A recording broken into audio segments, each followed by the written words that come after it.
Okay, tribe, almost ready here. Let me just get situated. Got some super healthy coca, Coke, and a little bit of cherry juice in there. So now today we are continuing. This is part two of how to use the will, and we are on chapter 10 from the Science of Getting Rich. And the actual title of chapter 10 is Further Use of the Will. Now,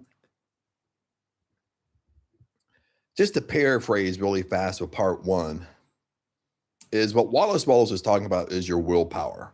Okay. He's saying, okay, he kind of went deep with this, and this is why there's part two to this chapter today. Is remember there's nothing outside of you. Okay, you can't listen, like how he's explaining it in part one is you can't control your circumstances. All you can do is control you. All the answers you seek is within you. You can't control anything outside of you, my friends.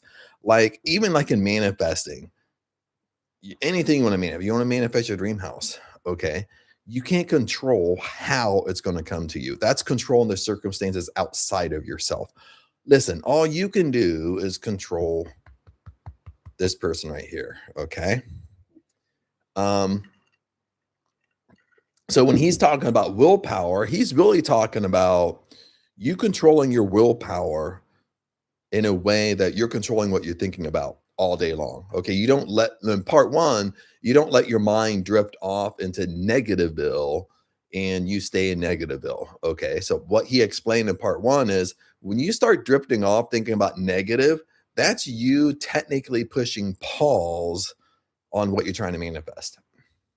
Okay. Because remember, the universal laws, it's a double-edged sword. It can work for you and work against you. You understand? So how he was putting, again, I sound like a robot. I apologize, but this is so important. How he's putting it in part one, use your willpower to control what you're thinking about all day long. Okay. You pay attention to what you're thinking about and you control what you're thinking about all day long. Okay. Now, with Wallace Wattles here, he's basically saying if you can control what you're thinking about all day long, listen, this is the good side is you speed up manifestation. You actually speed up what you want. Okay, friends? Okay, now if you let your mind drift, you're pushing pause, you're slowing it down. Okay. That's what he's saying. That's what he's saying in part one. Okay. Now in part two here, let's see where he digs deep in this. I do have a funny story. It's not funny. Okay, it really goes along with the willpower. It really goes along with maybe it happened to me just so I would talk about it. Okay, friends, is even listen to this. When we talk about willpower, we talk about you controlling your state, you paying attention to what you're thinking about, you paying attention to the conversations you're having and everything else. Listen to this. When I woke up this morning, this is how willpower works. Is when I woke up this morning, when I was getting ready to kind of sit down and work, okay, it wasn't right away because I had my coffee, of course. Listen, when I sat down to work, I brought up YouTube because I was still working on uh, kind of finalizing the SP masterclass that that I put together and finished and stuff like that. So I was really doing the final stuff with that. Okay. But when I went on YouTube, the video I posted like 12 hours ago because I'm in Thailand, okay, literally got 0 views. You understand? Like I haven't had a video get 0 views for like 3 years.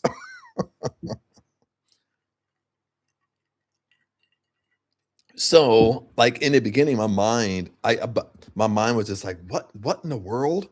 Like, what? Why? Like, I was tempted. I almost like wanted to jump, like basically jump on AI, start doing research, start looking like, what's going on with my channel? Why is this happening?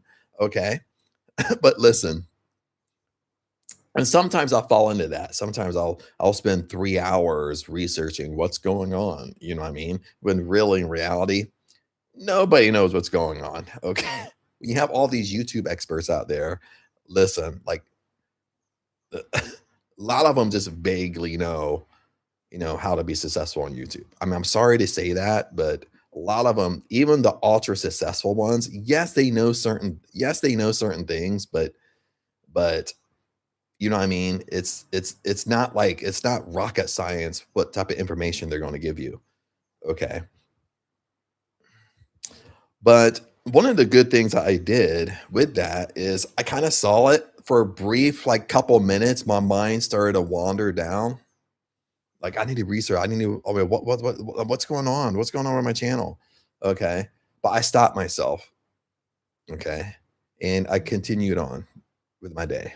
I continued on with usually if I have a video post when I wake up in the morning, it's been posted for like 12 hours. I share that video across my social media.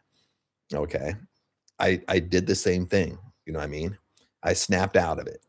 I didn't fall for it. I didn't fall for the distraction. Okay. That's all it was a distraction to take me off course. That's all it was, is the distraction to take me off course, to get me thinking like, "Oh my god, this isn't working. What's going on?" You understand, okay? That's all a distraction is to take you off course, and it would've if I would've fell for it, it would've totally taken me off course today, okay? I would've spent listen, guys, I would've spent probably 3 hours researching what's going on, how can I fix it, and after 3, 4 hours, I would've realized nobody knows what's going on. Okay. Besides just moving on and not letting it bug you and just moving on with your day, put myself in a state of, okay, I got other things to do, then I can help other people, answer comments, answer people that need help, have ideas for other videos. You understand, okay? And that's what I did. Okay, I shared the video across my platforms. After I did that, I went right to the finishing up the SP masterclass. The SP masterclass is done, but just kind of finishing up final details and stuff like that. I was doing that clear up until I had some breakfast. I came back and I'm doing the live stream. You understand? And when I think about it, I think, you know what? My business is booming. Everybody wants to work with me. You understand? When I start thinking about my house I'm gonna buy, okay, I'm still saying, hey, I'm buying that house before Sagran. Sagran is the Thai New Year coming up in April. So I'm gonna buy my house before Sagran. That way, when Aang's brother-in-law sister comes up to visit, her brother-in-law has a truck. He can just take all my stuff, put in the truck, and drive to my house. You understand? It's not wasting anybody's time to help Chad move. Oh, help Chad and Aang move. Let's put it that way. Um, you understand? That's what you have to understand. That's using your will. That took willpower for me not to let it affect me. Okay, to understand exactly what it was. All it was a distraction to take me off course. Okay, maybe take me off course for the whole day, maybe get me thinking negative for 2, 3 days. You understand? It didn't work. Okay? It didn't work. It worked for like 2 minutes, and I changed my state. I noticed what was going on. That's probably an excellent example of willpower. Okay, so now let's continue on with chapter 10, further use of the will. How long is this chapter? Chapter is a little bit longer than most, but it's not too long. Maybe like 8 pages, something like that, 7 pages. So let's get rocking and rolling. Let's see what Wallace Wattles has for us today about the further use of the will. Your willpower part 2, baby. You cannot retain a true and clear vision of wealth if you are constantly turning your attention to opposing pictures, either external or imaginary. Holy crap. Okay. This goes along with the my example I just told you. Okay. I mean, honestly, guys, I mean, I've read this book hundreds of times. I'm not even joking, but I didn't preview this chapter before I told you my example. My example fit so perfectly into this. Okay. Listen, you cannot retain a true and clear vision of wealth if you are constantly turning your attention to opposing pictures, either external or imaginary. Do not tell others of any past financial troubles. Okay, this is really good advice. Listen to this. Do not tell others of any past financial troubles. Do not think of them at all. Do not tell anyone about the poverty of your parents or the hardships of your earlier life. To do any of these things is to mentally class yourself with the poor for that time being. And this will certainly check the movement of things in your direction. Let the dead bury the dead. Okay. Now this is something I've kind of been good with this. I mean, most of my life, but but as I'm getting older, I'm getting better and better and better with it. Okay. And I know why we have to do it. Let the dead bury the dead, baby. Okay. What's ever happened to you in the past, it's in the past. Stop talking about it. Stop talking about it to your friends, your family, whatever. You're keeping it alive. That's why similar things keep on coming to you. Okay. Let the dead bury the dead. Okay. Even like, for example, even with, uh, negative things happening in Surin, drama happening in Surin, I don't even talk about it to anybody, honestly, because it's just I know that the more I talk about it, the more it happens. Okay, the more I push pause on what I want. Okay,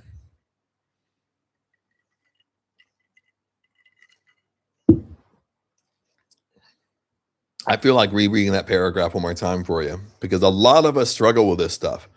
A lot of us do. Okay, you know, we have a job we don't like, it's stressful, whatever. We don't like our boss. Like, what do we do all day long? We're constantly talking to acquaintances at work, people we work with, about how we don't like it there. Okay, what the boss did. Okay, what your supervisor did, what other people did. Okay, then you go listen to this, guys. Okay, then you go home and you do the same thing with your significant other. You know what I mean? You literally, that's what I'm saying. Sometimes your career can be a blessing and a curse. Because lots of times people get in that cycle where all you're doing is talk about negative stuff. Okay. And a lot of it has to do around work.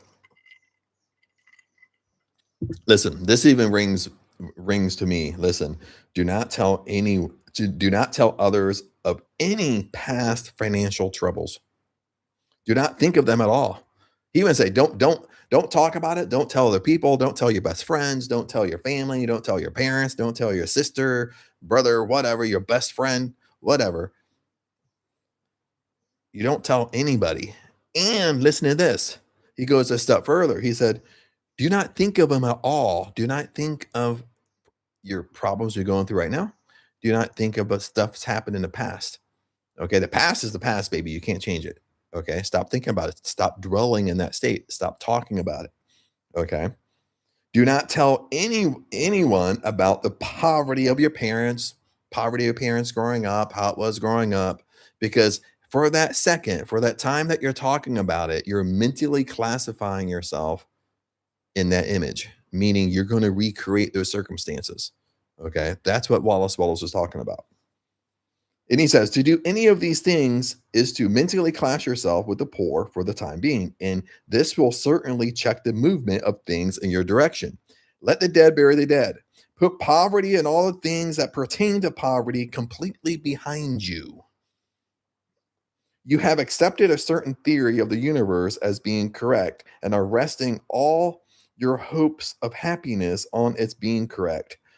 What can you gain by giving heed to conflicting theories? Ooh, that's kind of strong. You know what I mean? Listen, at this point, you're finally, even no matter what you believe, okay? Okay, we're talking about manifesting success here. Okay, you come to terms with you agree with manifesting. You agree, you agree with all the success principles, okay? You really believe them. Okay. But listen to it. You really believe in what Wallace Wattles is saying. You have accepted a certain theory of the universe as being correct and are resting all your hopes of happiness on its being correct. Okay. Listen, what can you gain by giving heed to conflicting theories? What can you gain from listening to opposing anything opposing what you want? What can you gain from it? That's what he's saying. Listen, do not read religious books which tell you the world is soon coming to the end. Do not read the writings of mockrakers and pessimistic philosophers who tell you that it is going to the devil. The world is not going to the devil, it is going to God. It is a wonderful becoming. Okay. True. Listen, then he backs up. He says, true, there may be a good many things in existing conditions which are disagreeable. But what is the use of studying them when there are certainly passing away, and when the study of them only tends to check their passing and keep them with us? Why give time and attention to things which are being removed by evolutionary growth, when you can hasten their removal only by promoting the evolutionary growth as far as your part of it goes? No matter how horrible the apparent conditions may be in certain countries, sections, or places, you waste your time and destroy your own chances of by considering them. You should interest yourself in the world becoming rich. Okay. Listen, he's basically saying you should interest yourself only on things that you like, you want to do, you want to be, what you're becoming. That's your whole interest. Those are all your thoughts. Okay. In part one, he's saying that's where your willpower comes in, is it takes great strength to always remain thinking about those things. Okay. And he's even saying, I mean, I like this paragraph a little bit. Listen, no matter how horrible the apparent conditions may be in certain countries, sections, places, circumstances around you, listen, you waste your time. You waste your time thinking about them. You waste your time digesting them. You waste your time researching them, trying to figure it out. You waste your time. And listen, you don't just waste your time, my friends, you destroy your own chances by considering them. Well, he's kind of being rough here. Like, you destroy your own chances of having the life of your dreams. That's what he's saying. You should interest yourself in the world becoming rich. You should interest yourself in the world becoming abundant. Okay. Think of riches the world is coming into instead of the poverty it is growing out of.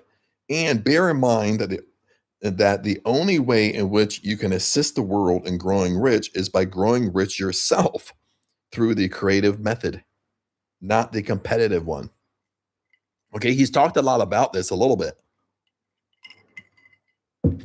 Listen, basically, the only way you can help other people is become successful yourself, because then you become a role model for that success. The only way you can help people in poverty is become rich yourself.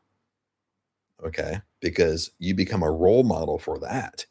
You understand? That's what he's saying. You can't help. You can't. You basically, you're doing people no justice. That's in poverty. That you sit there and study poverty. You talk about poverty.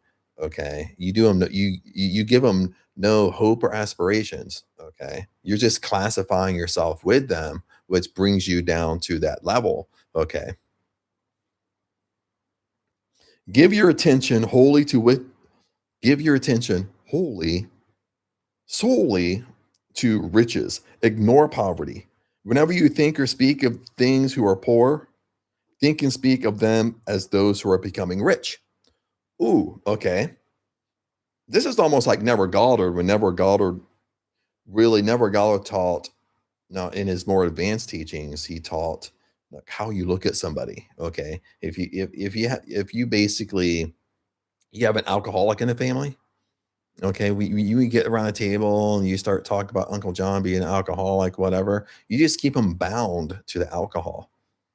But if you think about Uncle John, or you talk about Uncle John, you always talk to him in a way that he don't struggle with alcohol anymore. you actually bring him out of that bondage of alcohol. Okay. It's how you see other people, it's how you see circumstances. That's how what Wallace Wattles is talking about here.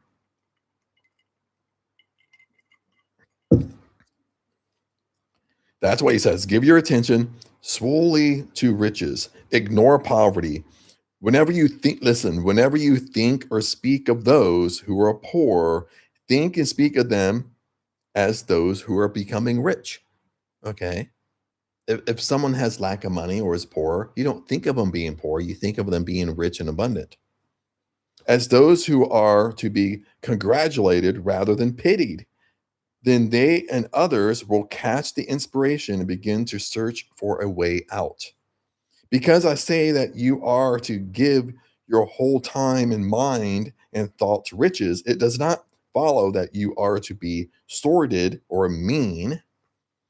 To become really rich is the noblest aim you can have in a life because it includes everything else.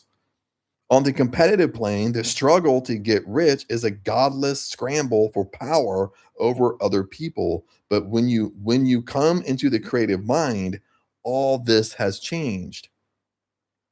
All that is possible in a way of greatness and soul unfoldment, of service and lofty endeavor, comes by way of getting rich. All is made possible by the use of things. If you if you do not have physical health, you will find that its attainment is conditional on your getting rich. Only those who are in, incapacitated, if I could say that word, from financial worry and who have the means to live a carefree existence and follow hygienic practices can have and retain health. Moral and spiritual greatness is only possible for those who are above the competitive battle for existence. And only those who are becoming rich on the plane of creative thought are free from the degrading influences of competition. If your heart is set on domestic happiness, remember that love flourishes best where there is refinement, a high level of thought, and freedom from corrupting influences. These are to be found only where riches are attained, without strife or rivalry by the exercise of creative thought. I repeat, you can aim at nothing so great or noble as to become rich. You must fix your attention upon your mental picture of riches to the exclusion of all that may tend to dim or obscure your vision. Okay. That's kind of what he's saying. Like, no matter what you want in life, okay, guys, you must give all your willpower. Everything you can do is to constantly think what you like, what you want to do, what you want to be, what you want to become. Life is abundant. Okay. That's your only job. Listen, that's your only job. Okay. Your only job is to focus on that. It's not about how that's going to come into your life. That's your only job. Your job is to focus on that. Then what will happen is you will start having intuition, gut feelings, or ideas. And then you take action on those intuition and ideas and gut feelings. Okay. Same way with me. Okay. I'll kind of go back. Okay. We're moving to Bangkok. We're buying a house. And I said, we're buying a house before Sagrand. Okay. The whole thing is us buying a house from Sagrand is that both of us are kind of bored of Seren, Ang and I, okay, to keep it politely. Uh, the second thing why I say that is because, well, when Sagran, her sister, brother-in-law, and nephew always come up to this house here to visit the dad and the parents and and family all around the village and stuff like that. So when they come up here, brother-in-law has a truck. So when they come and visit, when we go back down, he takes all of our big stuff, drives it to the house. That way we don't have to, it saves everybody time. Okay. But my whole point of that is, you know, all my thoughts is on we're buying a house. We're buying a house before it's a grand. Okay, all my thoughts is being excited, anticipating buying a house. All my thoughts are what furniture we're gonna buy. What are we gonna get for the living room? Whatever. Even sometimes every night. Okay, I will sit out on the couch. Sometimes have a beer and and start talking about it. And it puts you. Listen, it puts you in that state. Puts you in that anticipation. It kind of puts you in a state that you really feel like you're sitting inside your house. Okay. Or your dream house, or where you going to live, where you going to move, what are you going to buy? You understand? Okay. And that's willpower. That's basically when you find yourself drifting. Okay, you bring it right back. Okay, now sometimes I bring it back with an affirmation. Sometimes I bring it back with almost like what I like to call an expectation affirmation, which is kind of when worry, doubt, fear creeps in. I'm stating it's almost like deny, choose B. I'm stating, no, we're buying the house before it's a grand. That's what's going to happen. You understand? So, but it's keeping yourself in that state all the time as much as you can. Okay. Not letting yourself drift off. Now, where was I? Let me see.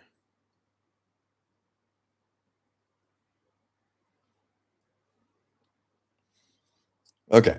I found myself. I found where I was. I was lost there for a little bit, but let's continue on. You must learn to see the underlying truth in all things. You must see beneath all seemingly wrong conditions the great one life ever moving forward toward fuller expression and more complete happiness. Okay. A little bit worded, a little bit weird, but you must learn to see the underlying truth in all things. Okay. You must see beneath all the seemingly wrong conditions. Okay. It's almost like what happened to me this morning. Okay. It could have really kind of took off as a negative and shifted my whole day into a negative, but I didn't let that happen. I saw the truth in it. Okay. It was my 3D world trying to give me noise, and I ignored it and I moved on from it. Listen, it is the truth that there is no such thing as poverty. There is only wealth. Remember, what is truth? Wallace Wattles said this like way back in the first few chapters. What is truth? The truth is abundance is your birthright. Abundance is for all. Abundance is infinite. Abundance is divine. Abundance is in all things. That's truth. Okay. Why is that truth? Because source is inside you. God is inside you. If source is inside you and source is all abundant, that means you are all abundant. You understand, you're connecting this stuff. Source isn't inside you, and it means that you don't have the power of source. It makes no flipping sense. Okay. You understand. Okay. Listen, it is the truth that there is no such thing as poverty. There is only wealth. Some people remain in poverty because they are ignorant of the fact that there is wealth for them. These people can best be taught by showing them the way to affluence in your own person and practice. Others are poor because while they feel that there is a way out, they are too intellectually indolent to put forth the mental effort necessary to find that way and travel it. And for these people, the very best thing you can do is to arouse their desire by showing them the happiness that comes from being rightfully rich. Like basically saying you're the role model. Okay.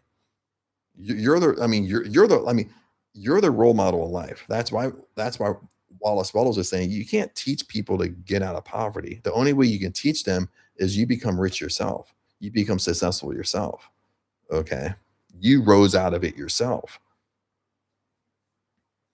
Others are poor because while they have some notion of science, they have become so swamped and lost in a maze of metaphysical and occult theories that they do not know which road to take. Isn't that true? Okay, now he worded it a little bit weird. Like you don't know what I mean, you're kind of confused. You know all this stuff, but you don't know which one is best for you. You don't know what road is best for you. You don't know where you're going. You understand. Okay, that's why sometimes We're going outside of ourselves. We're trying to figure it out. We're asked 20 of our friends. 20 of our friends will give us 20 different roads to travel down because it's 20 different advices. You understand? That's why we get confused because we go outside of ourselves rather than every all the answers we seek are within us. Okay. Continuing on. They try a mixture of many systems and fail in all. For those, again, the very best thing to do is to show them the right way in your own person and practice. An ounce of doing things is worth a pound of theorizing. Okay. Now he's saying it kind of weird. An ounce of doing things is worth a pound of theorizing. All he's saying is practice what you preach. I mean, you can read thousands of books and everything else, but you don't practice what you preach. You don't know if any of these methods work. The very best thing you can do for the whole world is to make the most of yourself. Isn't it true? The very best thing you can do for the whole world, the very best thing you can do for your family, okay, the very best thing you can do for your significant other, the very best thing you can do for your parents, siblings, and stuff like that is make the most of yourself. You understand? The very best thing you can do for your kids, lots of times when we have kids, we want to kind of live our life through their kids. We all now again, when we have kids, we want our kids to have a better life than we had growing up. That's I mean, that's a parent. Every parent wants that. You want your kids to have a better life than you have. You want your kids to be better off than what you had. Okay. But at the same time, okay, doesn't it make sense that you show your kids by being a role model that I'm trying to make the best of myself? Okay. That's what Wallace Wattles was talking about. You can serve God and fellow humans in no more effective way than by getting rich. That is, if you get rich by the creative method and not by the competitive one. Another thing I assert that this book gives in detail the principles of the science of getting rich. You do not need to read any other book upon the subject. Hmm. Listen, this is why at one time, if you go to Amazon, you pick up the book, The Power Wealth Classics. The Power Wealth Classics come with three books. It comes with The Invisible Power.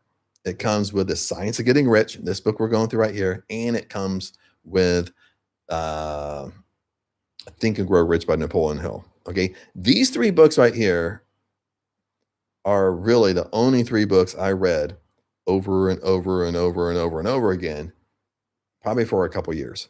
Okay. And I read these books every single month. Okay. I didn't just read them one time and put them in my bookshelf and 2 years passed. Okay. I reread these over and over and over again for 2 years straight. Okay. You understand?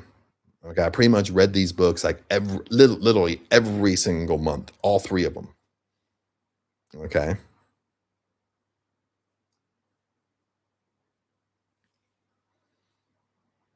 That's why Wallace Wallace says you don't need to go and buy 100 different books on the subject because listen to this, guys. I've been studying this material for a long time. I've been studying the old school prosperity teachers because that's what I've been into at least the last decade. Okay. Probably longer, just because time goes by super fast. And guess what? They all teach the same thing. They all teach the same thing. There's no flipping secret. They all teach the same thing. They just explained it a different way. You understand? Even the new prosperity teachers that come out today that are popular, all they're doing is regurgitating Neville Goddard, Thomas Troward, Joseph Murphy, Napoleon Hill. That's all they're doing. Okay, I'm not putting anybody down, but that's all they're doing. Is they're basically teaching Neville Goddard, but they never give credit to Neville Goddard. Only thing I'm doing, I'm just being transparent of, I'm talking about Neville Goddard. I learned this by studying Neville Goddard. I learned this by Napoleon Hill. What other people are doing is they just pretend like they got all the answers, but they're basically teaching verbatim Neville Goddard. You understand? Listen, I'll start with this paragraph. Again, another thing, I assert that this book gives in detail the principles of the science of getting rich. You do not need to read any other book upon the subject. This may sound narrow and egotistical. However, there is no more scientific method of computation in mathematics than any than by addition, subtraction, multiplication, multiplication and division. No other method is possible. There can be only one shortest distance between 2 points. Basically, with math, he's basically saying with math, he's basically saying his book is related to math. Okay, you have what do you have in math? What do you say? You have addition, subtraction, multiplying, division. Okay, it's exact. Okay, no other book is going to tell you otherwise. Okay, no other book is going to tell you the secret. That's what he's saying. No other method is possible. There can only be one shortest distance between 2 points. There is only one way to think scientifically, and that is to think in a way that leads the most direct and simple route to the goal. No person has yet formulated a briefer or less complex system than the one I am describing here. It has been stripped of all non-essentials. When you begin this method, lay all others aside, put them out of your mind altogether. Okay, it's literally like people running around and they're doing one manifesting technique over another. Okay, Chad, just tell me a 24-hour manifesting technique. Chad, just tell me, okay, do you have like a secret to this manifesting technique right here? Oh, what about the 555, the 777, the 333 technique? All everybody's doing is chasing immediate gratification. Okay, that's all they're chasing. Okay. They're in a mental loop, they're in a karma loop, and they don't know it. Okay. That's what Wallace Wattles is saying. That in this book, he's basically stripped everything down to the bare basics that get you results. What are the bare basics in this chapter? I'm not saying the whole book. The bare basics in the chapter of willpower is you think all day long what you want, what you like, what you're going to be, do, have. You think all day long on that. That's literally the simplest form. And when you don't think all day long like that, when you drift off, you take your willpower and you come back. You don't stay in la la land for 5 hours, okay?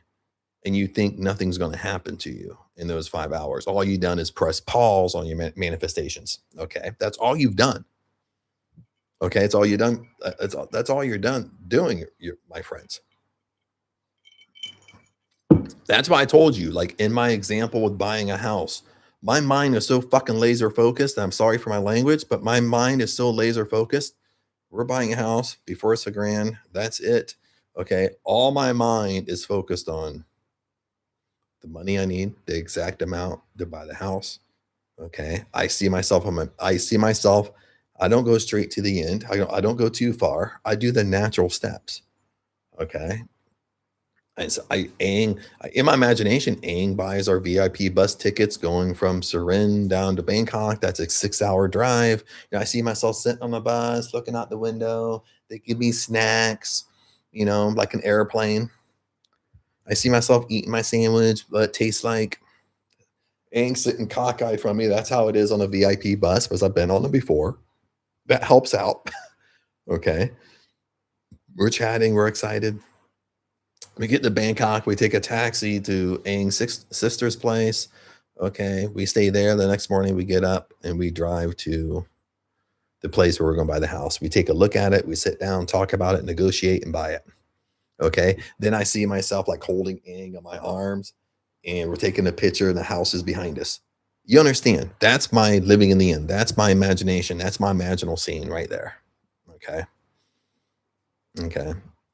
Then all day long, 100% for the last week, how I'm doing this is I do my best. I don't let my mind flip and drift. Okay. I do anywhere from once I wake up and get up, maybe 3 or 4 times throughout the day, I'll do short little meditations. I'm talking about short, baby. I'm talking about 2 or 3 minutes. That's it. because the reason why I do them is because I feel myself drifting. I feel myself getting a little bit negative. I feel myself getting a little bit worried out and fear creep in.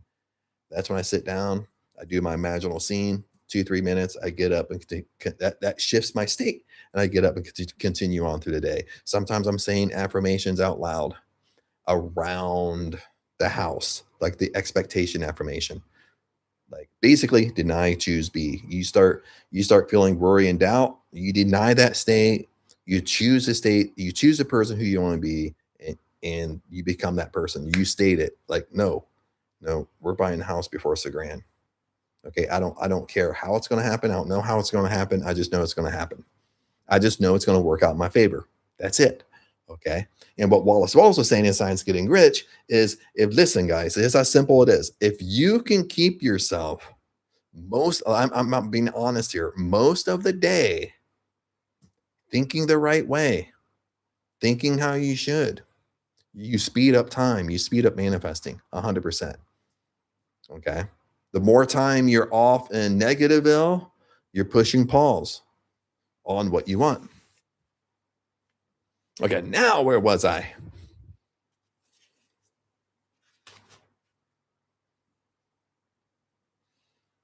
Okay. Let's continue.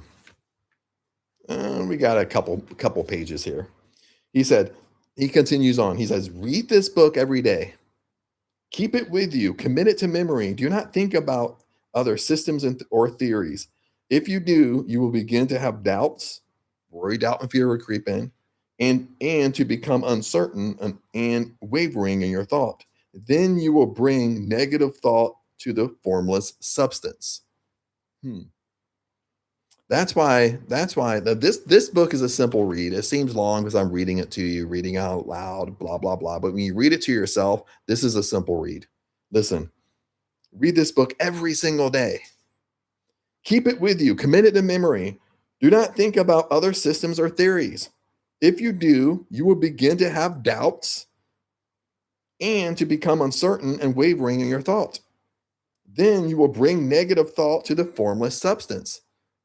Meaning, once you let your mind drift, you're bringing those worries and doubts to you. Remember, law of attraction is a double-edged sword. It works for and against you. That's what he's talking about. Now, this is the last couple pages here.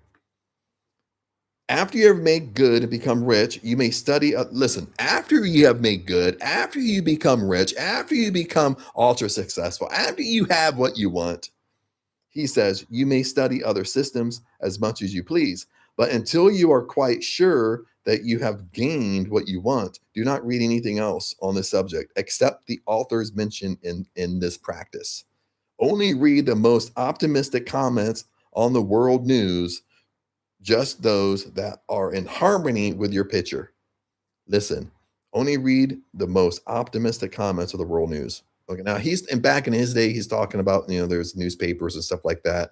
Now we got online, our phones. He's basically saying you only read, you only watch, you only listen to good things that bring you joy, uplifts you. Even with music and songs, you don't listen to depressing music and songs. Like, we all know this stuff, guys. We all know that if I sit here and I'm in a positive mood, and I put my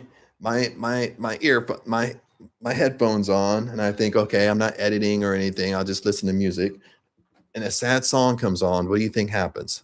It shifts my state.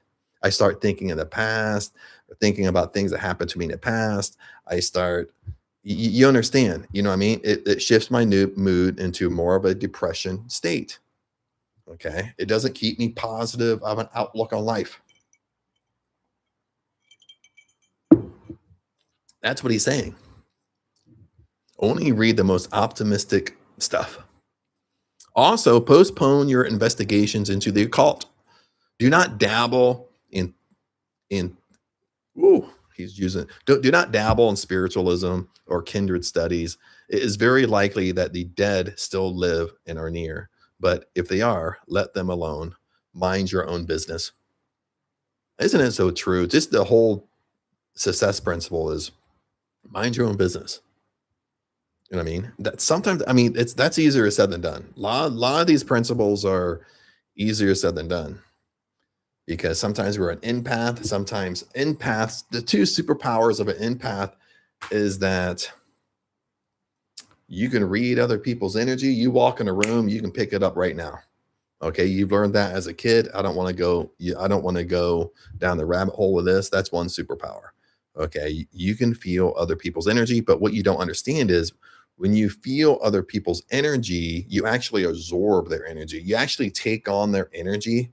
You take on what they're going through, like you're really going through it. Okay, that's really what's going on. Your second superpower is intuition. Okay, you're very, very intuitive, but that kind of syncs with you're very intuitive because you can feel other people's energy. I don't know why I gave you that example of an empath. I'm sure it will come to me again. Had a brain fart. Okay. Oh, because mind your own business. Okay, that's what I was saying. Okay, for some of us, it's hard for us to mind our own business because we're always, if we're very empathetic, we're always, bringing other people's energy over to us. Okay. Mind your own business. It doesn't mean you're mean or cruel or whatever. It doesn't mean you never help anybody. You never listen to anything. Okay. It just means mind your own business. Okay. It's their junk to deal with, not yours. That's what I mean. Okay. Whatever the spirits of the dead may be, they have their they have their own work to do and their own problems to solve. You have no right to interfere with them. We cannot help them. It is very doubtful whether they can help us or whether we have any right to trespass upon their time if they can. Let the dead and the hereafter alone solve your own problem. Get rich. If you begin to mix with the occult, you will start mental cross currents, which will surely bring your hopes to shipwreck. Lastly, this and the preceding chapters have brought us to the following statement of the basic facts. Okay, now listen to this. Okay, this is how he kind of adds to this for every chapter. It's the same, but he adds to it, okay, with every chapter. Listen. There is the thinking stuff from all which all things are made, in which in its original state permeates, penetrates, and fills the interspaces of the universe. A thought in this substance produces a thing that is imagined by that thought. You can form things in your thought, and by impressing your thought upon formless substance, can cause a thing you think about to be created. In order to do this, you must pass from the competitive to the creative mind. You must form a clear mental picture of the things you want, and you must hold this picture in your thoughts with the fixed purpose to get what you want and the unwavering faith, the unwavering belief that you will get what you want. Closing your mind against all that may tend to shake your purpose, dim your vision, or quench your faith, quench your belief. And in addition to all this, we shall now see that we must live and act in a certain way. And I love kind of not the last sentence, but I love kind of the end of the end of the paragraph when he said, "Closing your mind against all that may tend to shake your purpose, dim your vision, or quench your faith." Okay, that's where the use of your willpower, like you're not thinking about it. Okay. That's what I'm saying. Once worry, doubt, fear creep in, you're catching it as quickly as you possibly can. You're saying an affirmation to bring you back and center, or you're doing a short little meditation like I do, like 2, 3 minutes to bring you right back. Okay. You're not staying. Okay. Once you start wavering, you're not staying out here for long periods. Okay. Now we're all human. Okay. We're not going to stay 100% right in the center of what we want. Okay, at all times. We are going to waver. Okay. Well, I mean, wavering, we go to negativeville again. We start thinking negative. Maybe a circumstance happened that was negative and it kind of sucks us in. You understand? Maybe around what we want, what worry, doubt, and fear creep in. Maybe we want to manifest our dream house, but maybe some days you do really good with it, and other days you give in a little bit to it. You give in to the worry, doubt, and fear. You start looking for the how. You start asking yourself, like, I don't see how this is gonna flip and happen. Okay. That means you're wavering. Okay. The thing is, we're gonna waver, but you catch yourself. You don't stay there. You catch yourself and you bring yourself right back in. Okay. Okay, friends. Okay, so that is chapter 11. What is chapter 11? Chapter 11 is acting in a certain way. Okay. Chapter 11 is pretty short. I think total like 4.5 pages. But chapter 11 is acting in a certain way, and that's part one and part two. So he talks about action in two chapters, chapter 11 and 12. Okay. So we're talking about that tomorrow, acting in a certain way. That should be a good one because acting in a certain way, I'll do a little synapse here. Is that's what I like to call it is intuitive action. Okay. Once we find ourselves like in the center, we're basically keeping our whole mind focused on what we want, what we want to do, focus on our attention, focus on our dream house, focus on inside our imagination, living the yin as best as we can. What happens is that's our only job. Listen, guys, that's our only job. Our job isn't to figure out the how. Our job isn't to run around and be like, how can I buy this house? What can I do? That's not my flipping job. My job is to stay centered. My job is to stay with what I want. My job is to live in my imagination. Okay. Now, once I get good with this, okay, what's going to end up happening if I don't let worry, doubt, and fear creep in? What's going to end up happening is I'm going to have a gut feeling to do something. I'm going to have intuition to do something. And that's where you take action. You take action on your gut feelings, action on your intuition. You're going to have an idea to do something. You take action on that idea. That's why I call it intuitive action, is you take action on it. Okay. But other than that, friends, tribe, that's where I end it. We've been going live about an hour here. Lately, my lives have been lasting about an hour, which is good. Okay. And, but anyway, if you have questions, you can comment on the live. And this is going to go public anyway. So you can comment, like you can, basically how it works. As I'm live, you can comment. Then as the video shifts from a live to a public, you can comment just like on a regular video. Okay.